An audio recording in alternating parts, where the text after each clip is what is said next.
Olá, paz de Cristo. Muito bom dia, muito boa tarde, muito boa noite, muito boa madrugada. Eu estou aqui na madrugada, aqui gravando esse vídeo para vocês. E nós vamos continuar falando ainda sobre o capítulo 2 de Filipenses. Ainda tem muita coisa para falar sobre esse capítulo.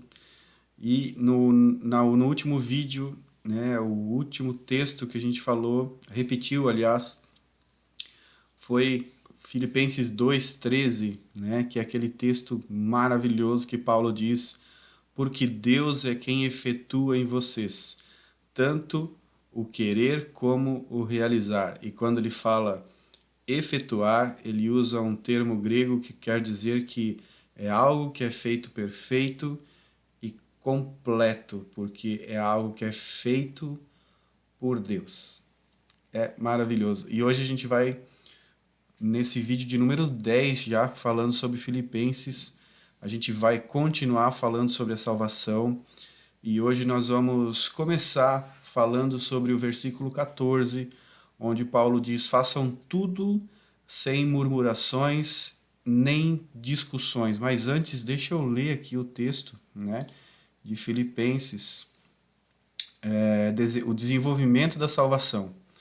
Assim, pois, amados meus, como sempre obedecestes, não só na minha presença, porém, muito mais agora na minha ausência, desenvolvei a vossa salvação com temor e tremor, porque Deus é quem efetua em vós tanto o querer como o realizar, segundo a sua boa vontade.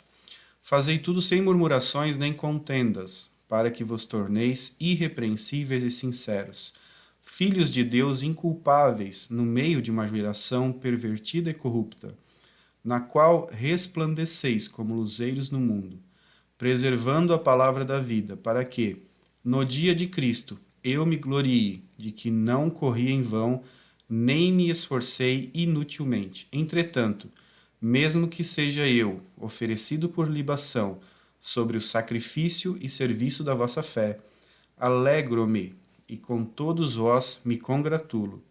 Assim vós também, pela mesma razão, alegrai-vos e congratulai-vos comigo. Muito bem. Essa tradução é a Revista e Atualizada Almeida, ela tem umas palavras um pouco diferentes, né? Eu prefiro hoje ler na versão na NAA, que é a Almeida atualizada, né? Nova Almeida atualizada. Mas é uma tradução ótima também. Começando no versículo 14, nós temos essa chamada de atenção de Paulo. Façam tudo sem murmurações nem discussões. Um dos sinais de maturidade cristã é não participar de murmurações e não criar contendas. Se você não fizer isso, ou você já está ajudando muito o reino de Deus. Tanto que no Antigo Testamento, isso é tão sério que a murmuração é considerado, até deixa eu retornar aqui, não só no Antigo Testamento. A murmuração, ela é colocada em pé de igualdade com a feitiçaria, com a bruxaria. Então, se você murmura, se você maldiz, se você participa desse tipo de conversa, você está participando de algo que é comparado à bruxaria. E se você não cria contendas, né? Se você não tá querendo sempre criar uma picuinha, procurando uma encrenca, tem um ditado que diz procurando pelo em ovo, tentando arrumar uma confusão, né? Não se esqueça que toda a questão da queda de 1/3 dos seres celestiais aconteceu porque um ser resolveu criar confusão, resolveu criar contenda, resolveu criar murmuração, né? Lembra lá no Antigo Testamento onde diz que o seu comércio se multiplicou, ou seja, ele foi vendendo uma ideia, né? Ele foi criando uma contenda, ele foi produzindo uma murmuração.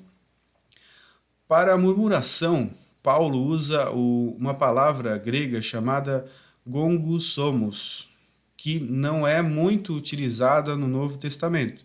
Esse termo ele tem relação particular com a rebelião, murmúrio, né? Rebelião e murmúrio são sinônimos nesse tipo de interpretação, e infidelidade dos filhos de Israel durante a sua peregrinação no deserto. Então, Paulo está comparando, né, o Novo Testamento com o Antigo. E ele está falando assim, ó, façam tudo sem murmurações e contendas e discussões, ou seja, não façam como os filhos de Israel fizeram lá naquele tempo que eles andavam no deserto. Não façam daquela maneira, porque daquela maneira não deu certo. Não se esqueçam que aquela geração ficou 40 anos andando no deserto, murmurando, reclamando, sentindo saudade dos pepinos, das comidas do Egito, enquanto eles eram escravos, e chegaram aonde? Não chegaram em lugar nenhum. Então a pessoa que murmura, a pessoa que cria contenda, ela não alcança nada, ela não chega a lugar algum. Por isso Paulo diz, não façam isso, né? Ele diz, façam tudo, todas as coisas, sem murmuração e sem discussão. Se você quer pesquisar na Bíblia onde está esse texto, você vai procurar lá em Êxodo, capítulo 15, capítulo 16, Números, no capítulo 16 também, fala sobre as murmurações do povo contra Moisés.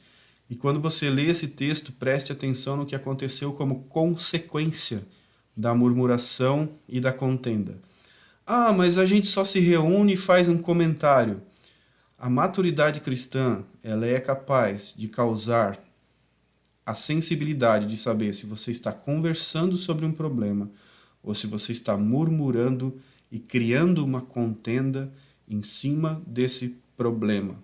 Então, muita atenção quando você fala sobre alguém, algo, para que você não participe disso. Amém?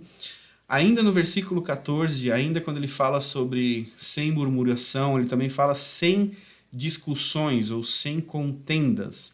Paulo ele usa o termo dialogismos, que descreve disputas e debates inúteis e às vezes até mal intencionados. Sabe aquele debate que não vai te levar a lugar nenhum?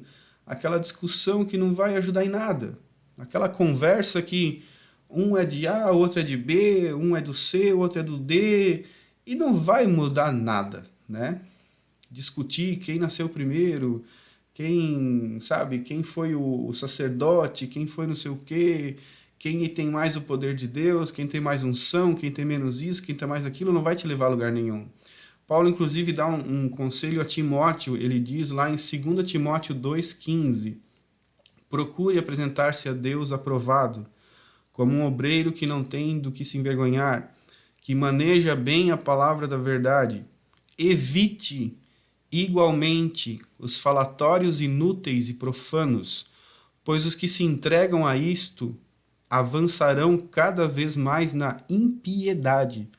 Então, olha só que conselho Paulo dá para Timóteo, para não participar de falatórios, não se envolver com esse tipo de conversa que Paulo diz que é uma conversa profana. Amém?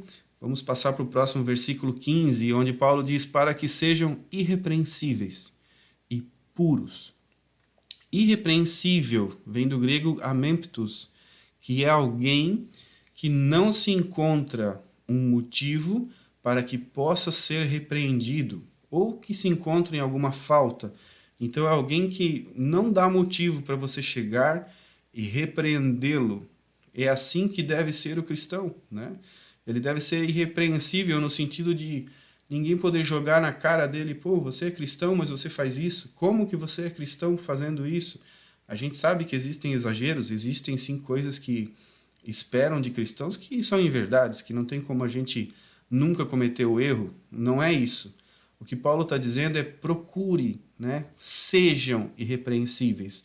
Se cometerem um erro, que seja realmente algo sem querer, mas procurem apresentar-se irrepreensíveis e puros. E aí quando ele fala sobre puro, pureza, ele usa o termo akeraioi, que é algo que não tem mistura, né? É algo, por exemplo, uma liga que não tem mistura de barro, um ferro que não é misturado com barro, algo realmente que não tem mistura, algo que seja puro, um vinho que não é misturado com água. Esse termo grego era utilizado nestas situações, mas é também uma pureza que deve ser vista aos olhos do povo. Então a pureza cristã não é apenas uma questão de retórica, eu sou cristão, mas é também algo que se espera. Espera-se que o cristão produza um comportamento puro, sincero, né? Que pelo menos ele tente ser irrepreensível e que ele tente praticar uma pureza. Por quê? Para que sejamos filhos de Deus inculpáveis, no meio de uma geração corrompida e depravada. Então nós estamos inseridos numa geração, num ambiente em que existe uma corrupção e uma depravação. E o que se espera de nós, né, cristãos, é que vivamos tentando sempre ser irrepreensíveis e puros, não só de boca para fora, mas na nossa prática diária da conduta cristã. Ainda no versículo 15, ele fala, na qual vocês brilham como estrelas no universo, né? Então, de maneira ilustrativa, Paulo nos compara como a luz para a escuridão em que o mundo se encontra. Então, ele está dizendo, olha, vocês estão nessa terra como luzeiros, vocês estão aqui como a lua e o sol, como os astros que Deus criou para trazer, entre outras coisas, lógico, a gente sabe que a função do sol e da lua não é só isso, mas entre outras coisas, para que vocês iluminem as trevas, para que vocês tragam luz para as trevas. Então, ele nos compara a algo que precisa estar aqui, nesse tempo, nesses dias, para iluminar, para brilhar. Dessa maneira, nós oferecemos a nossa pureza e a nossa retidão para um mundo que está em trevas, como um esforço para brilhar, para iluminar e para trazer as trevas à luz. Essa é a alegoria que Paulo está usando aqui para nos mostrar quem nós somos e quem nós podemos ser praticando o verdadeiro Evangelho de Cristo. No versículo 16, ele diz o seguinte: assim, no dia de Cristo, eu me orgulharei de não ter corrido, nem me esforçado inutilmente. A palavra esforço aqui foi traduzida do grego kopien, que descreve um tipo de trabalho em que um homem ele vai gastar as suas últimas energias para concluir. Então é como se fosse o seu último fôlego de vida, sabe? A última coisa que ele vai fazer. Também pode ser usado no esforço de práticas esportivas durante o seu treinamento, né? O que faz muito sentido, porque nas cidades gregas por onde Paulo passava, por onde ele pregava, existiam muitos ginásios de práticas esportivas.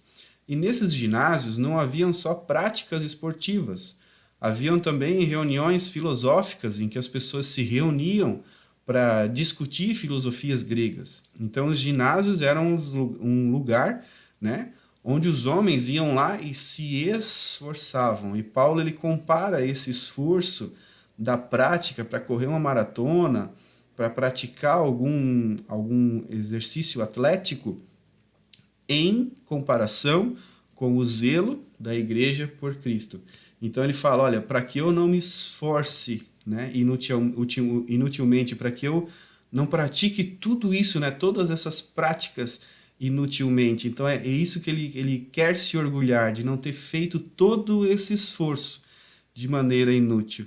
Essa é a esperança de Paulo e deve ser a nossa também, para que nós corramos essa corrida, para que nós praticamos esse esforço, né?